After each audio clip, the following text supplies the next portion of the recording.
हुआ 2 BHK का certificate है तो उसको उठा कर रखिए।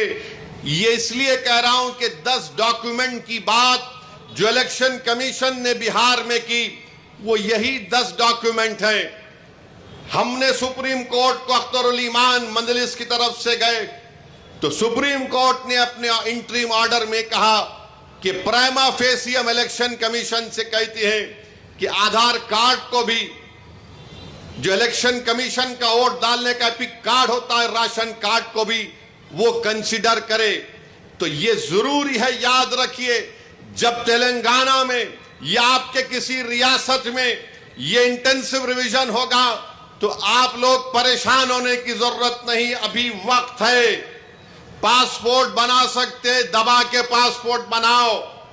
बर्थ सर्टिफिकेट नहीं है तो बर्थ सर्टिफिकेट बनाओ। कास्ट सर्टिफिकेट है या नहीं है, आप आते हैं उस कास्ट में तो उस कास्ट सर्टिफिकेट को बना के रखो। याद रखो मेरी इस बात को, अगर आपका नाम वोटर लिस्ट से निकल गया तो मोदी को सबसे ज्यादा खुशी होगी। क्यों खुशी होगी? क्यों खुशी होगी बताता हूं मैं आपको। आपका नाम जब तक वोटर लिस्ट में रहा, जैसा हम अब मोदी से सवाल कर रहे हैं, बताओ गरीब गरीब क्यों होते जा रहा है और दौलतमंद क्यों हो रहा है, तो मोदी ये नहीं चाहते कि कोई उनसे सवाल करे। अगर नौजवानों तुम्हारा नाम वोटर लिस्ट से निकल गया तो तुम कोई अख्तियार हासिल नहीं होगा भारत के प्रधानमंत्री से पूछने के लिए कि क्यों बेरोजगारी मेरा मुकद्दर बन गया।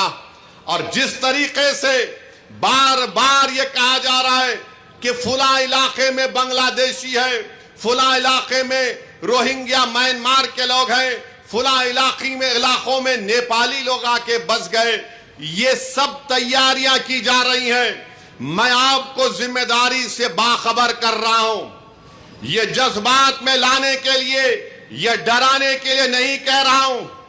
ऑन रिकॉर्ड कह दिया गया कि पूरे भारत में इंटेंसिव रिवीजन होगा और तेलंगाना में जो लास्ट इंटेंसिव रिवीजन हुआ था, मेरे ख्याल से अगर मेरा हाफिजा सही है तो 2007 में या फिर 2002 में हुआ था। मगर ये चीज की तैयारी करके रखिए। मैं भी रशादी साहब से बात कर रहा था कि हमको अनकरीब में तेलंगाना में एक हमारे सदर साहब की मौजूदगी में, उनकी क़यादत में एक मीटिंग करके हम तमाम तंजीमों के जिम्मेदारों को बुलाकर हम उनसे अपील करें, बल्कि हर जुमे के खुतबे से पहले जो लोग मस्जिदों में वाज